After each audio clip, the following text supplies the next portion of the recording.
From Abilene's first news station, Big Country Proud, this is KRBC, Abilene's local news weekend. Good evening. Thanks for tuning in to KRBC News at 10. I'm Dan Booth.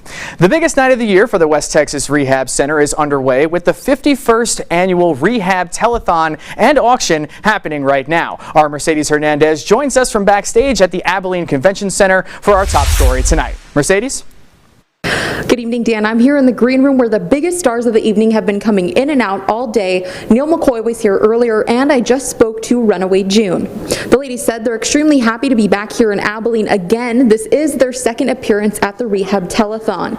Now their visit comes as our community is still battling the pandemic. The band says they're excited to share the gift of music with those watching tonight, but also having the chance to play for a deserving cause and help make a difference when the rehab and those it serves need it most.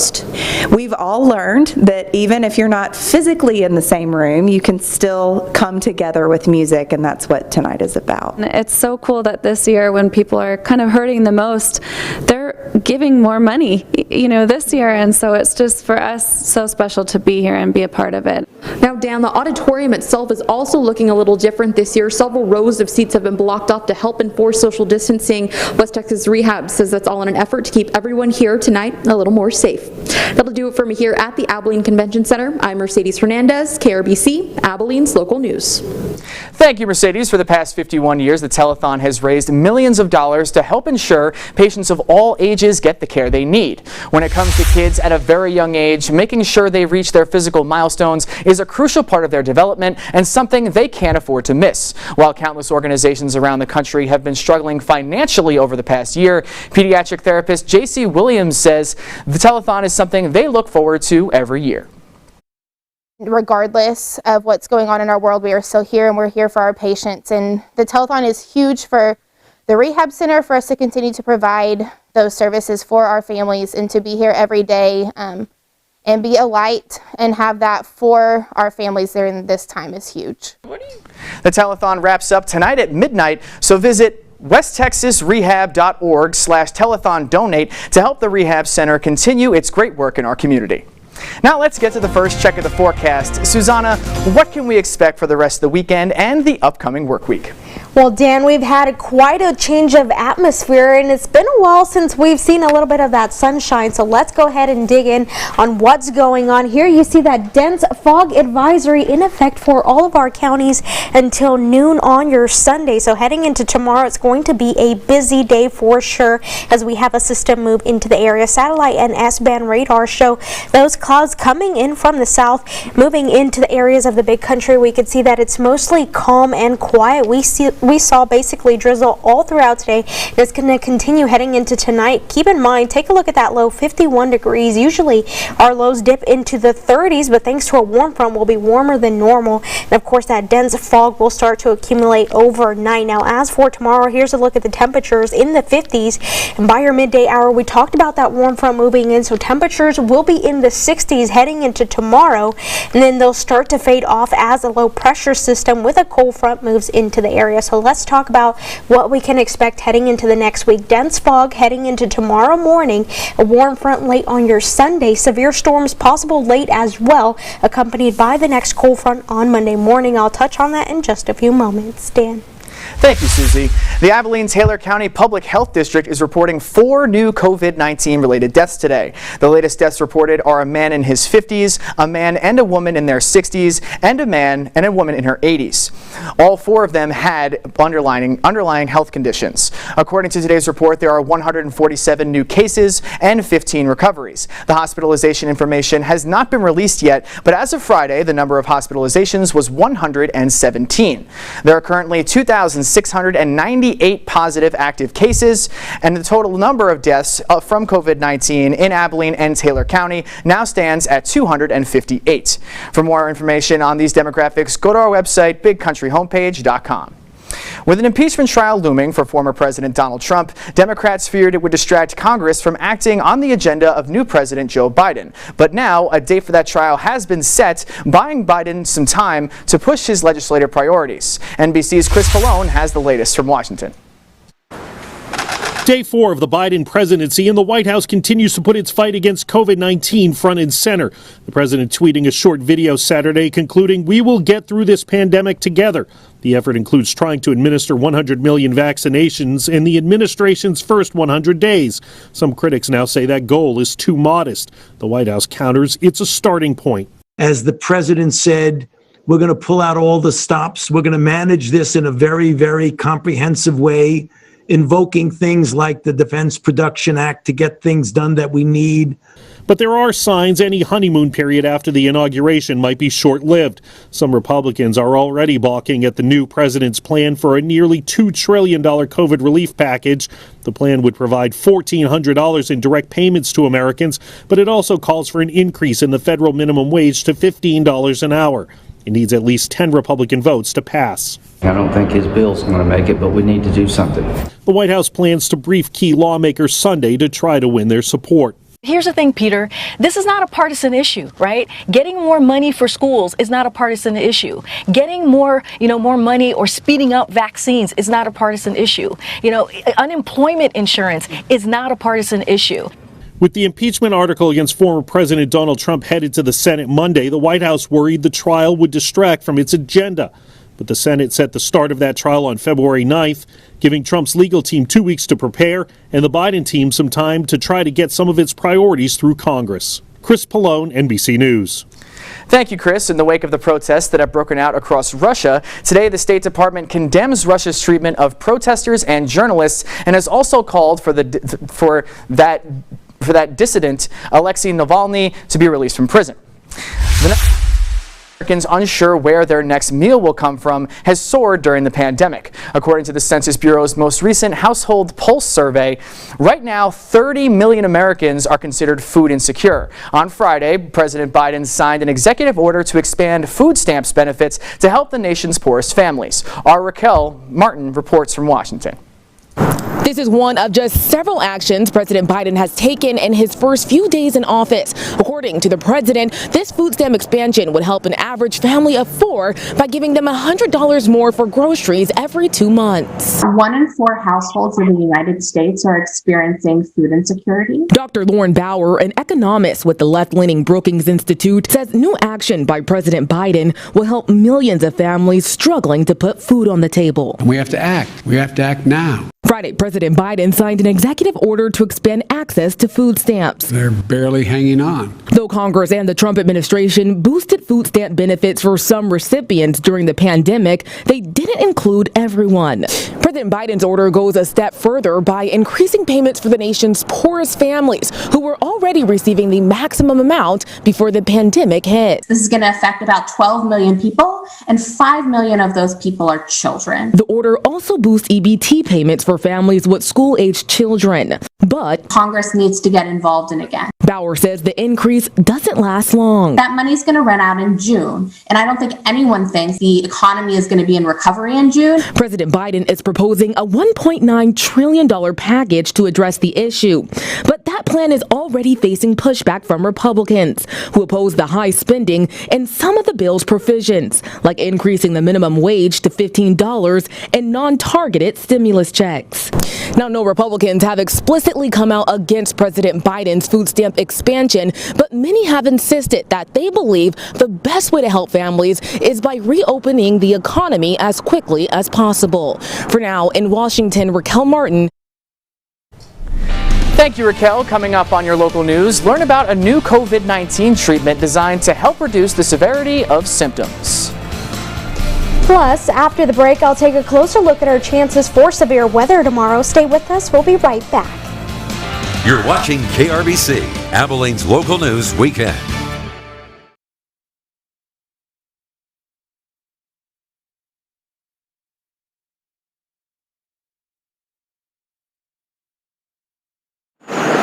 COVID-19 hospital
Now, this is your KRBC Storm Track weather forecast from meteorologist Susana Oguayo.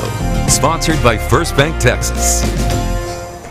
A good Saturday evening there, Big Country. Plenty of changes ahead in the forecast, so let's go ahead and dig in here on our storm potential heading into tomorrow night and even into your Monday.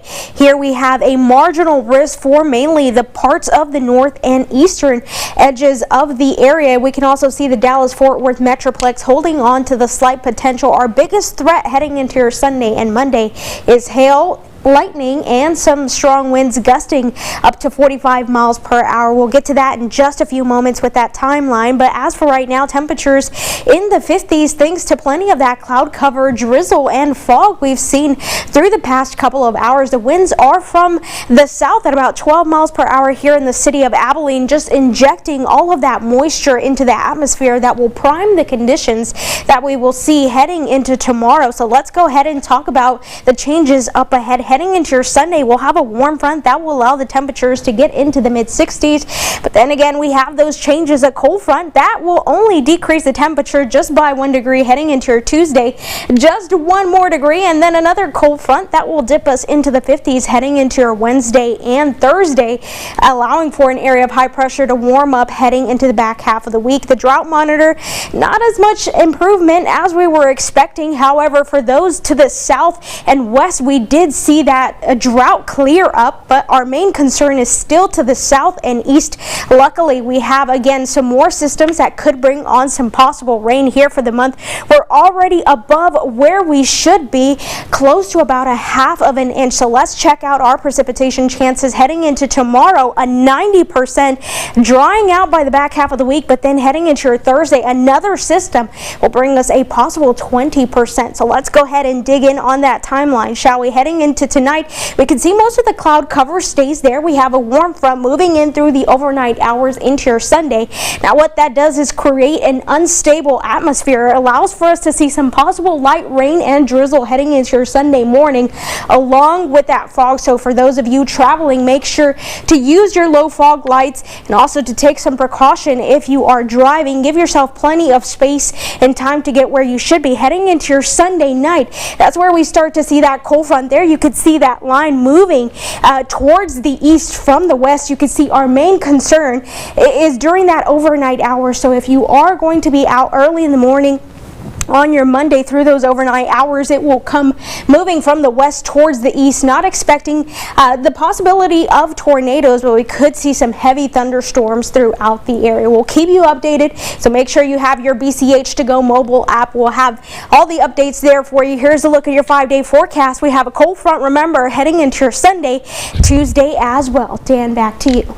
Thank you, Susie. Some Abilene and Brownwood residents are taking advantage of a new COVID-19 therapy used to reduce the severity of symptoms. Our Jessica Rank took a closer look at infusions and tells us what they are and the criteria you have to meet to get on the list.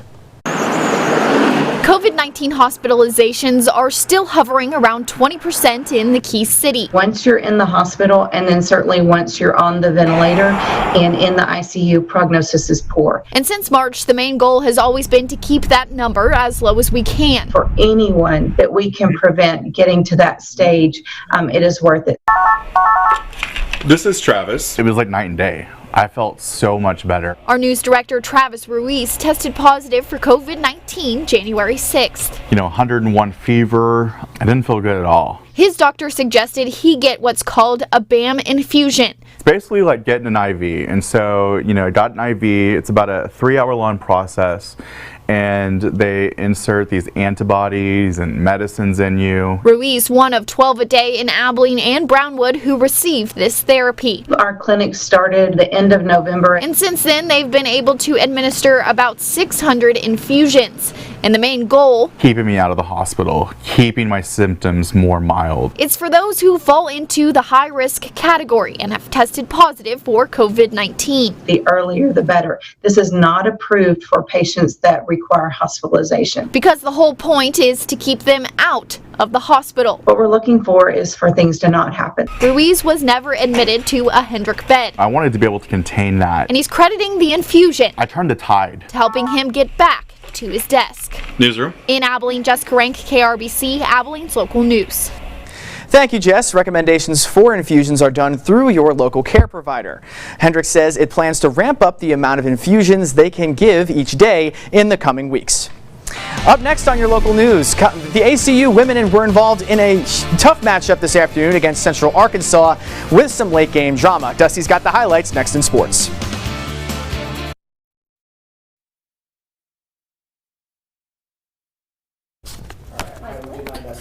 Test, test, test, test, test, test, test, 1, 2, 3, test, test, test, 1, 2, 3. I'm actually seeing better today, so that's a good thing. That's a very good thing. Yeah, I decided not to take the Mucinex. I just don't really see a need for it anymore. Yeah, it looks great. Looks great. And I think that might be one of the things that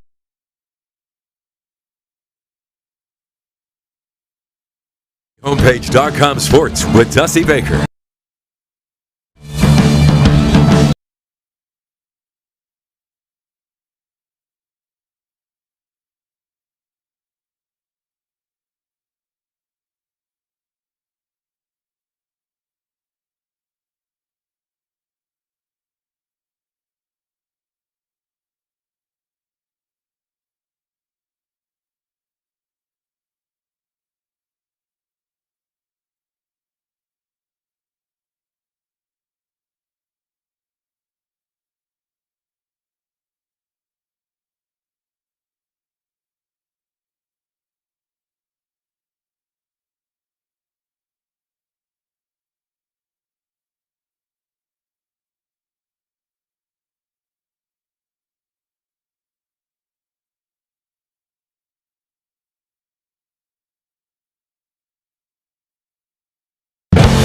This is Big Country Homepage.com Sports with Dusty Baker. Wednesday, both the ACU men and women's basketball teams lost for the first time in Southland Conference play this year to Sam Houston. So could they redeem themselves today as they welcome Central Arkansas to the Teague? We start with the women first. We go to the fourth quarter. This was a tight one, 54 actually, 52 in favor of the Sugar Bears, and Terry Crawford gets the ball down low, converts the shot. UCA up by 4, but then ACU quickly converts on the other end. That's Alyssa Adams working inside, gets the contested shot to go. ACU trailing by 2. Anna McLeod at the top of the arc. Watch this. She takes it, knocks down the three-pointer, and ACU has a 1-point lead. The closing seconds of this ball game. Watch this. Maddie Miller gets the ball, and Miller works the inside. This is in the final seconds, nails it in, and that is the game-winning shot to fall. ACU wins a close game in the Teague. They win 60-58 over those Sugar Bears. And over to the men's game we go. ACU off of a three-pointer. Was a miss, but Colton Cole is there for the board on the second chance. ACU is on the board now. Next possession, Cole to Joe Pleasant. Good for 2. ACU has a 4-point lead, and this time Reggie Miller, how about this? Gets it over to Tobias Cameron, gets the shot, draws the foul as well, and all of a sudden this is a 6-point lead in favor of the Wildcats, but they weren't done there. This time Pleasant drives the lane with ease, makes the layup. ACU has a 3-point lead, and this was a great outlet pass here to Miller on the fast break, converts the layup. ACU with a 5-point lead, and the Wildcats were in the driver's seat all day long. They take it 93-58, and both teams bounce back with wins this weekend. As for the McMurray Warhawks, also in action at home today, starting with the women against UMHB. First quarter, it's Aubrey Guerra here that has the layup, and McMurray trailing by 5 points, trying to get back into this one, but UMHB was dominant across the board. Watch this, and knockdown jumper for the Crew gives them a 7-point lead. Alara Jones, this time to Hannah Eggleston here, gets the jumper. Watch as she knocks that one in pretty easily, and UMHB has a 9-point lead, and they kept pounding it on here. It's Madison McCoy bursts, it's in the hoop as well with the layup. UMHB with an 8-point lead, and this was all UMHB as they win it today 70-49. And then the McMurray men at home the following game, taking on UMHB as well, but Carson Ham getting in the action early on. Watch this, makes a nice move, lays that one in, drawing the foul. UMHB up pretty significantly here with a 21-point lead. Josiah Johnson on the other end flips it around on the run, drawing the foul as well.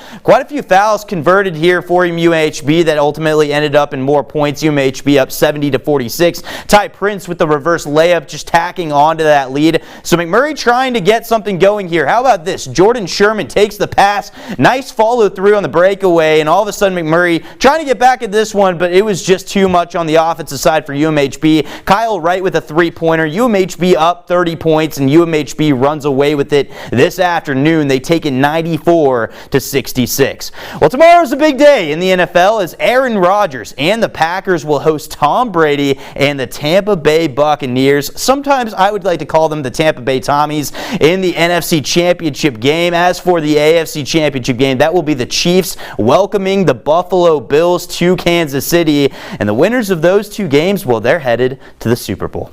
All right, that's the sports. Back to you, Susanna. Alrighty, thanks, Dusty. And you know what? I have the Chiefs and Green Bay Packers, so we'll see who comes out on top. We'll be back with more of your extended forecast after the break. Stay with us.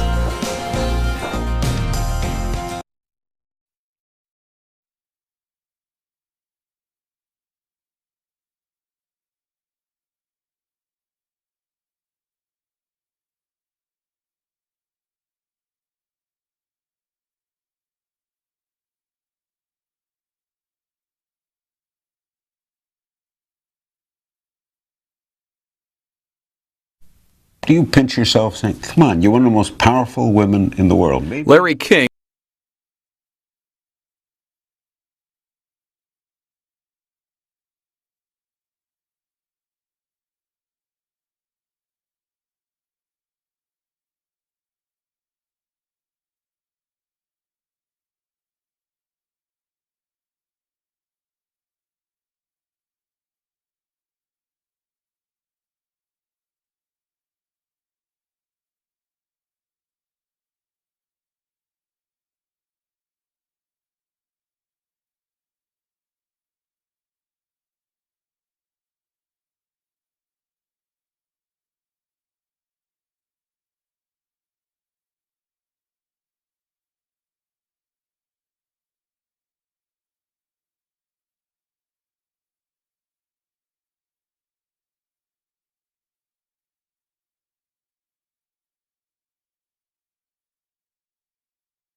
You're watching KRBC, Abilene's local news weekend. Larry King has died at the age of 87. NBC's Dan Scheneman takes a look back at the life of the legendary broadcaster. Do you pinch yourself saying, come on, you're one of the most powerful women in the world? Maybe. Larry King was a broadcasting legend. Detroit, hello. For more than 60 years, his unique interviewing style brought celebrities and newsmakers into millions of homes. How did you emotionally hold up through all that? Well, I'm here. I know, but how? What is it? Is some From presidents? I don't know. As a matter of fact, I've never been in the Watergate. Never been in the hotel. Never been in the hotel. Never been in the restaurant. To A-list entertainers. Frank Sinatra. That's still a kick. Absolutely. Got a date with an angel. King knew how to get people to open up. Get me out of here. And America loved it. For 25 years, starting in 1985, he hosted CNN's Larry King Live. At his peak, King's show reached more than 1 million people each night. I want to be surprised every night.